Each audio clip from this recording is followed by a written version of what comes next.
लिए आज हम लोग क्लास 10 का जो सामाजिक विज्ञान सब्जेक्ट है इसका हम लोग सेट 4 को सॉल्व करेंगे। इससे पहले सेट 1, 2, 3 तीनों सेट का हम लोग डिस्कशन कर चुके थे, उसका आंसर देख चुके थे। अगर आपने अभी तक वीडियो नहीं देखा है तो आप पीछे वाला वीडियो देख लीजिएगा, ठीक है। आपका आना ही आना है। इन 5 सेट जो जेक बोर्ड की तरफ से जारी किया गया है उससे क्वेश्चन आएगा ही आएगा, आप जरूर कर लीजिएगा, ठीक है। चलिए तो हम लोग सेट 4 को सॉल्व करते हैं। आगे देखिए क्या लिखा है। क्वेश्चन नंबर 1 में लिखा है, ऐसी सरकार या शासन व्यवस्था जिसकी सत्ता पर किसी प्रकार का कोई अंकुश नहीं होता क्या कहा जाता है। ऐसी सरकार को हम लोग बोलते हैं निरंकुशवाद सरकार, यानी ऑप्शन को इसका क्या हो जाएगा, सही आंसर हो जाएगा निरंकुशवाद, ठीक है। चलिए क्वेश्चन नंबर 2 को देखते हैं। क्वेश्चन नंबर 2 में लिखा है, मतदान के अधिकार को कहा जाता है, जब मतदान का अधिकार है तो क्या कहा जाएगा, उसे मताधिकार कहा जाएगा। ऑप्शन खो इसका सही हो जाएगा, ऑप्शन खो इसका क्या हो जाएगा, आंसर सही। तो आपको पता चल गया कि मत अधिकार है ना, यानी वोट देने का अधिकार को ही मताधिकार कहा जाता है, ठीक है। चलिए क्वेश्चन नंबर 3 को देखते हैं। क्वेश्चन नंबर 3 में लिखा है, बास्तिल किले का पतन कब हुआ, ठीक है। आपको डेट पूछा है, बास्तिल किला जो है उसका पतन कब हुआ, तो उसका पतन हुआ था 1789 में, यानी ऑप्शन नंबर इसका ग हो जाएगा सही आंसर। 3 का ग 1789, कितना 1789, बहुत अच्छा से याद रखना है। क्वेश्चन नंबर 4, 1815 में आयोजित बीना सम्मेलन की मेजबानी किसने की, ठीक है। आपसे पूछा है 1815 में आयोजित हुआ था क्या बीना सम्मेलन, इसका मेजबानी किसके द्वारा किया गया था, ठीक है। तो इसका मेजबानी करने वाला था मैटरनिक, यानी ऑप्शन घ इसका सही आंसर हो जाएगा। मैटरनिक आपको याद रखना है, ठीक है। चलिए बहुत बढ़िया। क्वेश्चन नंबर 5 को देखते हैं। क्वेश्चन नंबर 5 में लिखा है, लिब्रे क्या था, है ना। देखिए लिब्रे जो है एक मुद्रा है, लिब्रे क्या है, एक मुद्रा। तो ये मुद्रा कहाँ का है, ठीक है। तो ये मुद्रा है फ्रांसीसी मुद्रा, यानी ऑप्शन को इसका सही आंसर हो जाएगा। फ्रांसीसी मुद्रा को क्या कहते हैं, लिब्रे कहते हैं। जैसे भारत की मुद्रा को रुपए कहते हैं ना, भारत की मुद्रा को रुपए कहते हैं ना, इसी तरह लिब्रे की मुद्रा को फ्रांसीसी कहते हैं, ठीक है। चलिए अगला क्वेश्चन देखते हैं हम लोग, क्वेश्चन नंबर 6 को। क्वेश्चन नंबर 6 में लिखा है, गांधी इरविन समझौता कब हुआ था, ठीक है। देखिए गांधी इरविन समझौता बहुत इंपॉर्टेंट है, ठीक है, और ये कब हुआ था आपसे पूछा है। तो ये हुआ था 5 मार्च 1931 को, 5 मार्च 1931 को हुआ था। तो ऑप्शन नंबर ख इसका सही आंसर हो जाएगा, 5 मार्च 1931, ठीक है, कोई दिक्कत नहीं है। चलिए अगला क्वेश्चन देखते हैं, क्वेश्चन नंबर 7 को। देखिए क्वेश्चन नंबर 7 में लिखा है, गांधी जी को पहली बार राष्ट्रपिता कहकर किसने संबोधित किया था, ठीक है। तो गांधी जी को पहले राष्ट्रपिता नहीं कहा जाता था, तो सबसे पहले किसने कहा गांधी जी को राष्ट्रपिता, ठीक है। तो वो कहने वाले व्यक्ति है सुभाष चंद्र बोस, यानी ऑप्शन क नंबर इसका सही आंसर होगा। सुभाष चंद्र बोस ने पहली बार महात्मा गांधी को राष्ट्रपिता कहा था, ठीक है। देखिए क्वेश्चन नंबर 8, क्वेश्चन नंबर 8 में लिखा है, गीतांजलि किसकी रचना है। तो गीतांजलि के रचयिता जो है वो रविंद्रनाथ टैगोर हैं, यानी इसका हो जाएगा ऑप्शन नंबर क, रविंद्रनाथ टैगोर, ठीक है। देखिए क्वेश्चन नंबर 9, क्वेश्चन नंबर 9 में लिखा है, हिंदुस्तान सोशलिस्ट रिपब्लिकन आर्मी की स्थापना किसने की। इसका सही आंसर हो जाएगा भगत सिंह, यानी ऑप्शन नंबर घ, भगत सिंह ने किया, ठीक है। चलिए अगला क्वेश्चन देखते हैं, क्वेश्चन नंबर 10। क्वेश्चन नंबर 10 में लिखा है, भारतीय संविधान कब बनकर तैयार हुआ, ठीक है। तो भारतीय संविधान कब बनकर तैयार हुआ, 26 नवंबर 1949 को, 26 नवंबर 1949, ऑप्शन नंबर ख इसका सही आंसर होगा, ठीक है। अगर आपसे पूछेगा कि भारतीय संविधान कब लागू किया गया, तो आपका आंसर हो जाएगा ऑप्शन नंबर गो, 26 जनवरी 1950 को लागू किया गया, ठीक है। आपसे पूछेगा कि भारतीय संविधान कब बनकर तैयार हुआ, तब आपको 26 नवंबर 1949 में टिक लगाना, लेकिन पूछेगा कि कब लागू हुआ तो हो जाएगा 26 जनवरी 1950 को लागू हुआ, ठीक है। चलिए बाकी आपको पता होगा कि ऑप्शन जो क दिया 15 अगस्त 1947 को भारत आज़ाद हुआ, ठीक है। देखिए अगला क्वेश्चन देखते हैं हम लोग, क्वेश्चन नंबर 11 को। क्वेश्चन नंबर 11 में लिखा है, आपके घर में एक दूध देने वाली गाय है, ठीक है। आप इसे किस तरह का संसाधन मानते हैं। तो घर में जो दूध देने वाली गाय होती है उसे किस तरह का हम लोग संसाधन मानेंगे, तो ये हो जाएगा जैव संसाधन, है ना, ये क्या हो जाएगा, जैव संसाधन। क्वेश्चन नंबर 12, जिस भूमि पर खेती की जाती है उसे क्या कहते हैं। तो जिस भूमि पर खेती किया जाएगा उसे खेती योग्य भूमि कहेंगे, यानी ऑप्शन नंबर क इसका सही आंसर हो जाएगा, ठीक है, कृषि योग्य भूमि। क्वेश्चन नंबर 13 में लिखा है, बांगर और खादर किस मिट्टी के प्रकार है, ठीक है। आपको बताना है ये किस मिट्टी के प्रकार है, तो ये जलोढ़ मिट्टी के प्रकार है, यानी ऑप्शन नंबर ग इसका सही आंसर हो जाएगा, ठीक है। चलिए तो हम लोग देखते हैं क्वेश्चन नंबर 14 को। देखिए क्वेश्चन नंबर 14, तो क्वेश्चन नंबर 14 में लिखा है, संयुक्त वन प्रबंधन की 1988 में औपचारिक शुरुआत किस राज्य से हुई?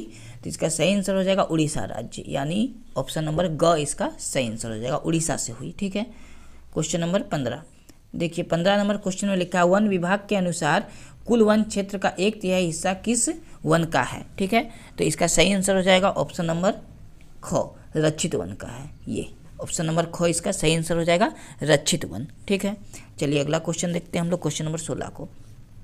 क्वेश्चन नंबर 16 में लिखा है भारत के 5% धनी लोग कितने प्रतिशत गरीब लोगों के बराबर संसाधन उपभोग करते हैं? ठीक है, तो इसका सही आंसर हो जाएगा कितना प्रतिशत? 25%। ठीक है, तो ऑप्शन नंबर क इसका सही आंसर हो जाएगा 25%। देखिए क्वेश्चन नंबर 17 में लिखा है पश्चिमी राजस्थान में वर्षा जल संग्रह की रीति किस कारण से कम हो गई? ठीक है, तो इसका सही आंसर क्या होगा? 17 नंबर का 17 का सही आंसर हो जाएगा ऑप्शन नंबर ख, ये वाला।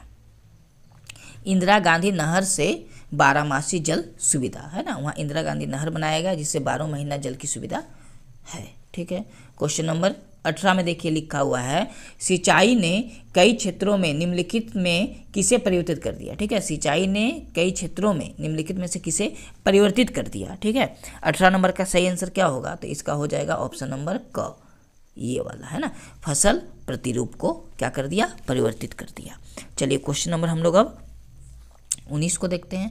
तो क्वेश्चन नंबर 19 में क्या लिखा हुआ है? क्वेश्चन नंबर 19 में लिखा हुआ है प्रचुर मात्रा में जल उपलब्ध होने के बावजूद जल दुर्लभता कैसे होती है? ठीक है, तो ऑप्शन नंबर क में दिया है औद्योगिक कचरों और रसायनों से जल की गुणवत्ता में कमी होना, और ऑप्शन ख दिया है अत्यधिक प्रयोग से जल की मात्रा में कमी होना, ऑप्शन ग दिया है जल की मात्रा में वृद्धि होना, और ऑप्शन घ दिया इनमें से कोई नहीं। ठीक है, तो इसका सही आंसर क्या हो जाएगा? तो इसका सही आंसर हो जाएगा ऑप्शन नंबर क, ये वाला।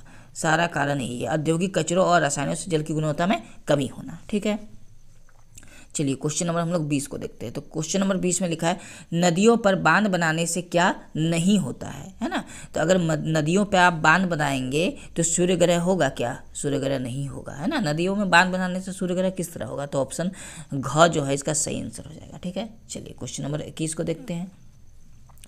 क्वेश्चन नंबर 21 में लिखा है यूएनडीपी के अनुसार किसी देश के विकास को आंकने का आधार निम्नलिखित में से कौन है? ठीक है, तो इसका सही आंसर क्या होगा? देखिए जैसा कि आपको दिख रहा होगा, क नंबर में दिया है प्रति व्यक्ति आय, ख में दिया है लोगों की शिक्षा का स्तर, और ग में दिया है लोगों का स्वास्थ्य स्तर। ठीक है, तो इसका सही आंसर हो जाएगा इनमें से सभी, यानी ऑप्शन घ इसका सही आंसर होगा उपरोक्त सभी। चलिए हम लोग क्वेश्चन नंबर 22 को देखते हैं। ठीक है, क्वेश्चन नंबर 22 में लिखा हुआ है विश्व बैंक की विश्व विकास रिपोर्ट 2017 के अनुसार, है ना, क नंबर में देखिए क्या लिखा है वे देश जिनकी प्रति व्यक्ति आय $12,056 प्रति वर्ष या इससे अधिक है वे समृद्ध देश हैं। ये बिल्कुल सही है। ख नंबर लिखा है वे देश जिनकी प्रति व्यक्ति आय $995 प्रति वर्ष या इससे कम है तो वे निम्न आय वाले देश हैं। ये भी बिल्कुल सही है। क नंबर को ख हो गया। अब ग में दिया है को और ख दोनों सही है। हाँ, तो दोनों सही है आपका, तो आंसर हो जाएगा इसका क्या? ग नंबर। क और ख दोनों सही है। चलिए अगला क्वेश्चन देखते हैं हम लोग, क्वेश्चन नंबर 23 को। 23 नंबर में लिखा है प्रति व्यक्ति आय को क्या कहा जाता है? तो प्रति व्यक्ति आय को ही हम लोग क्या कहते हैं? औसत आय कहते हैं। ठीक है, तो इस प्रकार क्वेश्चन नंबर 23 का सही आंसर क्या हो जाएगा? क नंबर, औसत आय। चलिए क्वेश्चन नंबर हम लोग 24 को देखते हैं। 24 में लिखा है इनमें से कौन भावी पीढ़ी के कल्याण को परिभाषित करता है? ठीक है, आपको बताना है। तो इसका सही आंसर क्या होगा? इसका सही आंसर हो जाएगा ऑप्शन नंबर क्या हो जाएगा? इसका सही आंसर गो हो जाएगा, है ना, गो। धारणीय विकास ये कल्याण को परिभाषित करता है, किसका? भावी पीढ़ी को। ठीक है, चलिए अब क्वेश्चन नंबर हम लोग 25 को देखते हैं।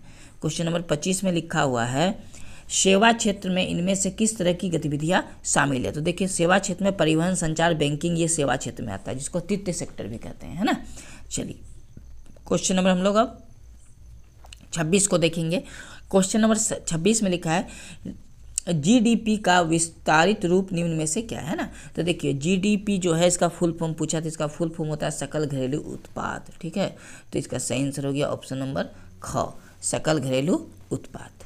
देखिए क्वेश्चन नंबर 27 को देखते हैं। क्वेश्चन नंबर 27 में लिखा है कि नरेगा 2005 है ना, जिसका फुल फॉर्म है राष्ट्रीय ग्रामीण रोजगार गारंटी अधिनियम 2005 के अनुसार सरकार द्वारा गारंटीकृत रोजगार के दिनों की संख्या यहाँ डेस है ना। तो इसका सही आंसर हो जाएगा 100। क्या हो जाएगा 100, यानी ऑप्शन को इसका सही आंसर है 100 दिन का। ठीक है, देखिए क्वेश्चन नंबर 28। क्वेश्चन नंबर 28 में लिखा है कि सवेतन छुट्टी का प्रावधान किस क्षेत्र में होता है। ठीक है, जो सवेतन मतलब क्या होता है कि आपको छुट्टी भी मिलेगा और वेतन भी मिलेगा, छुट्टी मिलने पर वेतन नहीं कटेगा।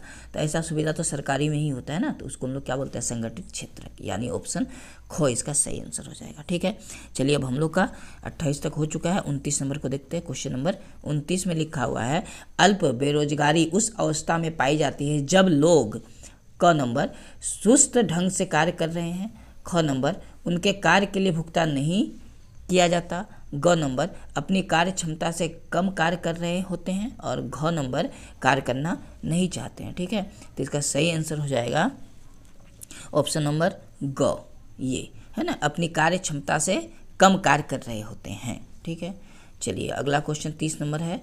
30 नंबर में लिखा है उत्पादन और उपभोक्ता के बीच संबंध कौन स्थापित करता है ना। उत्पादन और उपभोक्ता के बीच जो संबंध स्थापित करता है वो तृतीय क्षेत्र करता है, यानी इसका मतलब इसका आंसर क्या हो जाएगा, ग नंबर 30 का। ठीक है, चलिए 31 नंबर को देखते हैं। क्वेश्चन नंबर 31 में लिखा है नियंत्रण एवं संतुलन की व्यवस्था का संबंध सत्ता की साझेदारी के निम्न में से किस रूप में या किस रूप से है। ठीक है, सत्ता का शैक्षणिक वितरण से है, या सत्ता का ऊर्ध्वाधर वितरण से है, या ग नंबर सत्ता का विभिन्न समूहों के बीच वितरण से है, या घ नंबर सत्ता का दबाव समूहों के एवं आंदोलनों की गतिविधियों के मध्य वितरण से है। ठीक है, तो इसका सही आंसर क्या हो जाएगा 31 नंबर का, इसका सही आंसर हो जाएगा ऑप्शन क, सत्ता का शैक्षिक वितरण से है। ठीक है, देखिए क्वेश्चन नंबर हम लोग अब चलते हैं 32 की ओर।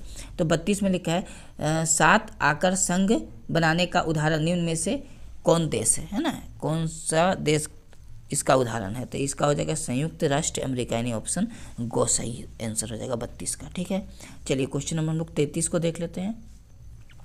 देखिए क्वेश्चन नंबर 33 में लिखा हुआ है भारत में विकेंद्रीकरण के तहत कई ग्राम पंचायतों को मिलाकर किसका गठन होता है। ठीक है, तो इसका हम लोग का पंचायत समिति का गठन होता है। किसका गठन होता है, पंचायत समिति का। ठीक है, तो 33 नंबर क्वेश्चन का आंसर हो जाएगा घ नंबर, पंचायत समिति। देखिए 34 नंबर क्वेश्चन। तो 34 नंबर क्वेश्चन में लिखा है सत्ता का विकेंद्रीकरण में निम्न में कौन शामिल है, आपसे पूछा कौन शामिल है। ठीक है, तो देखिए इसमें जो है ना केंद्र सरकार, राज्य सरकार, स्थानीय सरकार सारा शामिल है, यानी ऑप्शन घ इसका सही आंसर हो जाएगा। ठीक है, क्वेश्चन नंबर 35 को देख लेते हैं। क्वेश्चन नंबर 35 में लिखा है नगर निगम के प्रधान को क्या कहते हैं। तो नगर निगम के प्रधान को मेयर कहते हैं, यानी ऑप्शन ग इसका सही आंसर हो जाएगा। ठीक है, चलिए क्वेश्चन नंबर 36 को देख लेते हैं।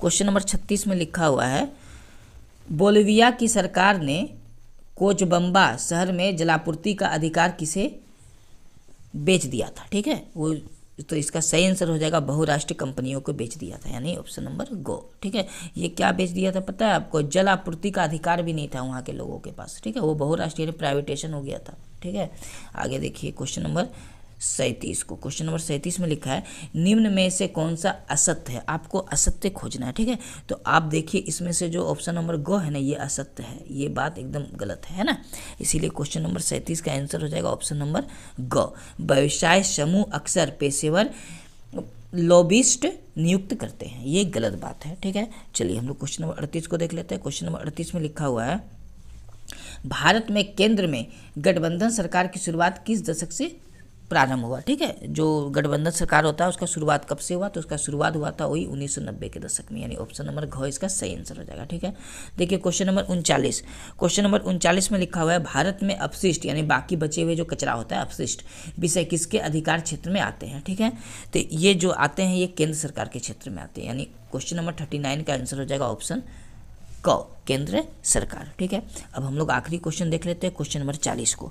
तो क्वेश्चन नंबर 40 में लिखा है भारतीय संघवाद का तीसरा स्तर कौन है। ठीक है, तो भारतीय संघवाद का तीसरा स्तंभ कौन है, स्थानीय सरकार है, यानी ऑप्शन गो इसका सही आंसर हो जाएगा स्थानीय सरकार। ठीक है, तो हम लोग का इस प्रकार सेट 4 भी सोशल साइंस का क्या होता है पूरा कंप्लीट। ठीक है, हम लोग पीछे सेट 1, 2, 3 तक देख चुके थे ये, ठीक है। चलिए तो मिलते हैं हम लोग अगले वीडियो में, तब तक आपका बहुत बहुत धन्यवाद।